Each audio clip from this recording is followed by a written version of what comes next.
एक दिन गांव वाले अचानक देखते हैं कि गांव की तरफ एक 100 फीट ऊंचा बड़े बालों वाला कुत्ता आ रहा है। जैसे ही वो गांव में पहुंचता है, वो बोलता है, ये मेरा गांव है, मैं यहीं रहूंगा।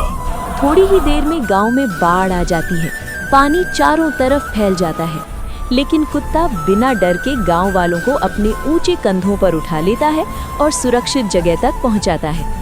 गांव वाले खुशी से झूम उठते हैं और समझ जाते हैं कि ये कोई साधारण कुत्ता नहीं, बल्कि गांव का असली